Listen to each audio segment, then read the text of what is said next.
Welcome, all my fellow Washington brethren and sister. I am your man and resident Washington football team fan, Lou. Thank you for joining me here on the Washington Football Report. So just some quick news that Washington put out on Friday afternoon. I wanted to let it breathe a bit and then give you a quick little synopsis of the situation. Washington made 5 roster moves, releasing 5 players. A couple of names on that list stand out, so I want to talk about them briefly and then we'll get out of here. So I want to go in order of importance of the 5 releases. And so the first one for me is defensive tackle Caleb Brantley. Now, this one to me was one I saw coming. And remember, I talked about this probably like a month ago on one of the Washington Football Live shows where I said, you've got a situation with a brand new coach, a brand new staff, and you decide to opt out. And again, I'm not knocking anybody for opting out of 2020. Okay, it was a really unique situation. We didn't know enough about COVID-19 at the time to feel comfortable how it was going to impact people. People were dying left and right. I get it. If you got underlying circumstances or you got family members that have underlying circumstances, I totally get it. But this was going to be a part of making that decision, knowing that you were running the risk of not getting your job back when you decided to return, even though the NFL kind of set it up as, hey, no penalties here. You do what you got to do. You're not going to lose a year on your contract. You're going to get your money if you come back and play, and we'll even give you a little bit of a stipend, essentially. Doesn't matter. You know, at the end of the day, we watched the Kansas City Chiefs release running back who was damn near the MVP of the Super Bowl. I thought should have been in consideration for the Super Bowl MVP a couple of years ago in Williams.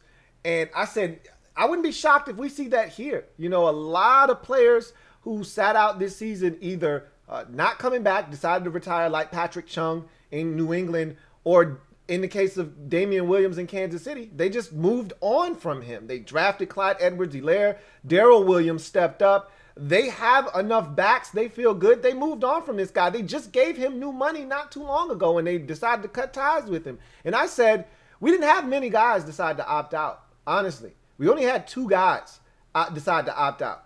One was Caleb Brantley, and the other was Josh Harvey Clemens. And I said, I would be shocked if either one of them were in the future plans of this organization. They don't know these guys from Adam or Eve. And I talked about how when they got here, Ron did a really good job of saying, look, I don't know any of these guys. I'm not extending anybody. What I am going to do is come in here, assess the landscape, give everybody an opportunity to show what they're capable of, and then we'll make a decision as to whether these players need to move forward with us or not. They did that last year. The guys that opted out weren't a part of that process. So it's easy for them to not miss what they never had. Okay, they're not going to miss something they never had. And a lot of you fail to comprehend that concept of never missing something or not missing something you never had. I talked about it with Junior Gillette, even though we did get a little bit of Junior Gillette towards the end of that whole ordeal. It was hard for me to miss something I never had. And I applied that to the Reuben Foster situation because we had already gone through that with Junior Gillette. And we're going to go through that again now with Thaddeus Moss. And I'll talk about him in a second. But Caleb Brantley was a guy that did actually play for this football team, did have first-round talent or perceived first-round talent, had an off-the-field issue right around the draft, knocked his draft stock down. And the Cleveland Browns ultimately got this guy for a song in the 6th round. And so it didn't work out in Cleveland. He comes here, and I'm thinking, we got a guy with a ton of talent. Maybe this might be the right fit for him. Sometimes a change of scenery does a guy good. And so I was excited about Caleb Brantley being in the mix. He wasn't someone we were relying on because we had the Bama wall. But to have him coming off the bench in a rotational depth situation, I felt good about that. He sat out last year. They were able to move on. They had guys step up in his absence. And so they don't need Caleb Brantley. And they don't know Caleb Brantley. And remember, Ron didn't sign Caleb Brantley. And I'll take it a step further. Caleb Brantley got entangled in some nonsense off the field, which again, if Ron's trying to build this culture, you don't want guys with character red flags. Not to say that Caleb Brantley isn't a good guy. I'm just saying there is a bit of a situation there in his past. Whether that's something that is relevant now doesn't really matter. At the end of the day, Ron doesn't know this guy. He's not a part of their plans. They moved on from Caleb Brantley. If he would have played in 2020, I don't think we're having this conversation. He opted out. They don't know him. They're going in a different direction. I'm not mad about the decision. Now, Thaddeus Moss, tight end, undrafted, out of LSU last year. We were all excited because we had nothing at the tight end position. We were hoping this guy was going to come in and make some noise. He gets injured. He never even really practices, and they put him on IR. We were thinking, okay, I told you, I always forgot about Thaddeus Moss. When we talk about the tight end position, somebody would have to bring his name up. Why? Out of sight, out of mind. I don't know Thaddeus Moss is a Washington football team player. I only know him at LSU. So I don't get wrapped up in guys that I haven't seen don the burgundy and gold before. So it's hard for me to be really upset about them deciding Thaddeus Moss isn't what they need at this time. But it just further homes the point, all right? Continues to hammer it home. We don't have anything at tight end outside of Logan Thomas. Something has to be done. Again, I don't know the inner workings of what they feel like they may potentially have or what they're working on at the tight end position. There was a rumor out there. I don't know how true this is. I can't confirm nor deny it, but there was a rumor out there that potentially Kelvin Harmon might be making a positional switch a la Niles Paul, where he could be switching and transitioning from wide receiver to tight end. We've seen guys in this league do that before and have success. Most notably and most recently, the Raiders tight end transitioning from wide receiver to tight end, and he's tearing the league up now. He happens to be 6'5", 6'6". But anyway, I digress. I don't know if that's something that's actually taking place. They feel more comfortable about the tight end position. Again, I don't want a duplicate of what we saw last year. I don't want Tamarick Hemingway getting a ton of reps. I don't want Marcus Ball out there getting a ton of reps for us.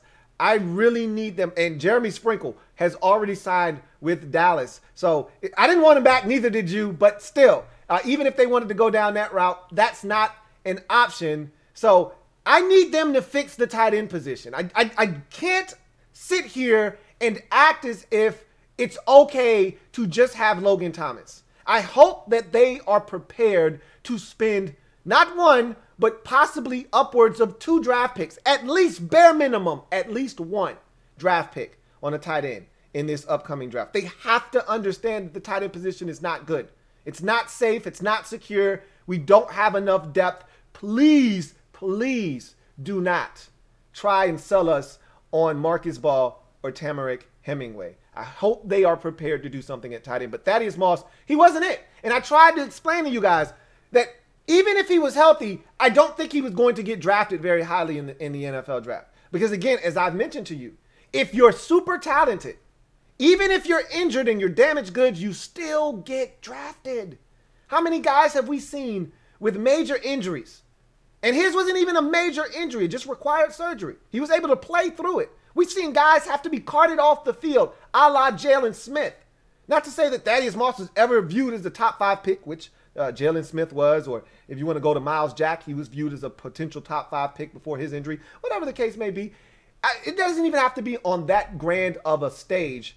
You could be a guy that they just view as a very talented football player, but you got injured, you know, in the second to last game of your collegiate career. Now you're eligible to be drafted. You're going to get taken, even if it's in the back end of the draft, 5th, 6th, 7th round. You're going to get taken. He didn't get drafted at all. So that tells you that they weren't blown away by the talent when he was healthy, and add injury to insult, and they're like, nah, we're good. We're going to pass on that guy. We'd love to take a flyer on him, you know, as an undrafted rookie. But we're not going to waste a draft pick on him. So he wasn't as talented as some of you tried to make him out to be. He wasn't fast. He wasn't all that big. He didn't have the size you're looking for necessarily at the tight end position. What he did have was physicality in the run game, and he had hands. That's it. And I was willing to give it a run. They saw fit to go in a different direction. I'm not moved. I'm not bothered by this at all. Again, can't miss what you never had. I hope you guys are adopting that mantra, because we've been down this road before. I think you need to start coming to grips with that with Bryce Love as well, okay? Can't miss a guy you never saw play for you Bryce Love may add him to the list of the Reuben Fosters and the Thaddeus Mosses. We do this all the time where we get fixated on these players that get injured and never play for us, and we want updates all the time. What's going on with Bryce Love? What's going on with Thaddeus Moss? What's going on with Reuben Foster? These guys may never play a snap for us. Stop worrying yourself about guys who aren't a part of the future more likely than not. Thaddeus Moss, we've finally been put out of our misery, and I'm glad they did it a lot sooner rather than later, because too many people kept bringing this guy's name up, and I continued to forget about him. Why? Because I figured this was going to ultimately be the end result of Thaddeus Moss on this football team, was he was probably never going to play a meaningful snap for this football team. And unfortunately, that journey ends in April. It's over. Thaddeus Moss has been released. Now we get to the guys that aren't as impactful. And really, Thaddeus Moss wasn't either. But a wide receiver, Emmanuel Hall, I actually had plans for him because he could run. We lacked speed, so that's why he was intriguing. He tore his ACL last year in camp, and he, before he could even get started, that ship was absolutely docked and never to see the seas again. He was released today. I don't know if he's even healthy right now. That could be a release with an injury settlement or something of that nature. Whatever the case may be, he could run.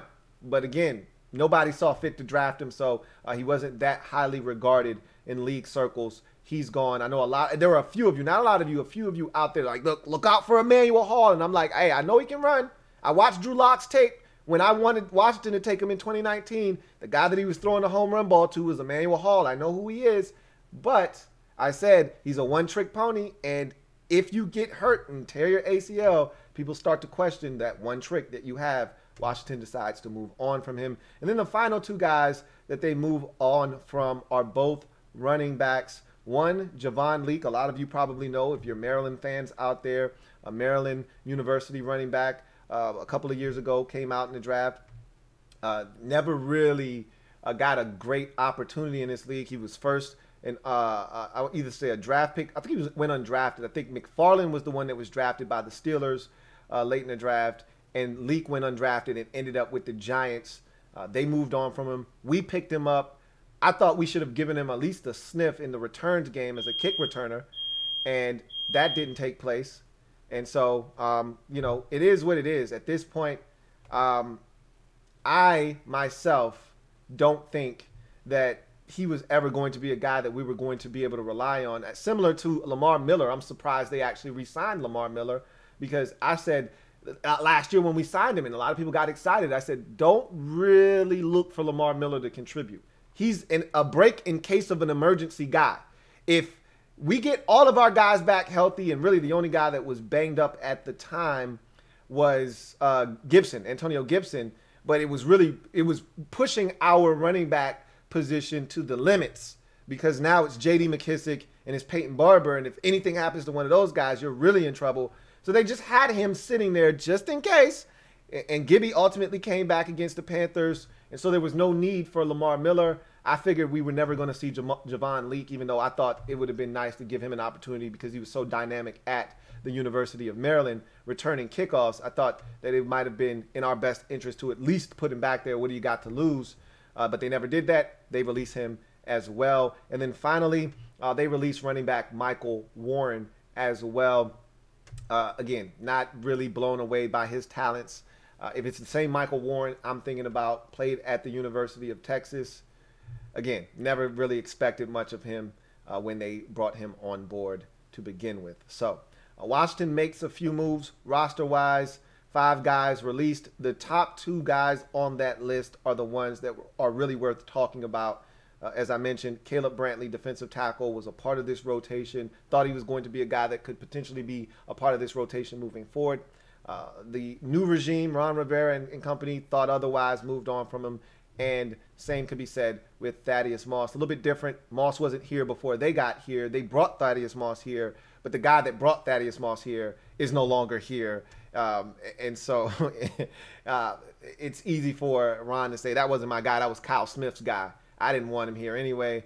He's gone, and we move on. I just hope they've got plans for the tight end position, because right now I'm nervous about the tight end position. But as I've told you a million times, Ron's plan. Ron's plan. So with that said, I'm going to glide to the side. I didn't want much. I just wanted to talk about that. But a lot of people are bringing that to me like, hey, did you see this? Of course I saw it. These things don't slip past the radar. Of course I saw Thaddeus Moss was released, but it didn't move me. But I know that this is something that you guys have been talking about all offseason. And so I thought I'd just do something real quick just to acknowledge it and we move forward. So hopefully this gives us a little bit of indication as to what they're going to be looking for in the draft. You've got a defensive tackle situation where this is the last year of Tim Settle on his rookie deal. Maybe we're going to see a defensive tackle drafted this year. And maybe this is a sign that that's going to take place. Tight end, it has been a need. It continues to be a need. And I think this is another example of why it should be high on their priority list in this draft. And then you see a couple of receivers get released, or a receiver get released, and a couple of running backs. I'm just saying we'll see what happens. Lamar Miller coming on board probably made it easier to move on from those two running backs. But again, we will see. With that said, I am a Washington fan, etched in burgundy and gold. My Washington spirit will never die. Washington spirit will never fold. Until we meet again, hail to our beloved Washington football team. I will see you guys next week. If anything is to break, I'll be back like cook crack. But until then, enjoy the rest of your weekend. And I'll see you guys next time. Have a good one. And don't forget, like the video, subscribe, and turn on your notification bell so you don't miss a thing. See you next time. LouieTeeNetwork.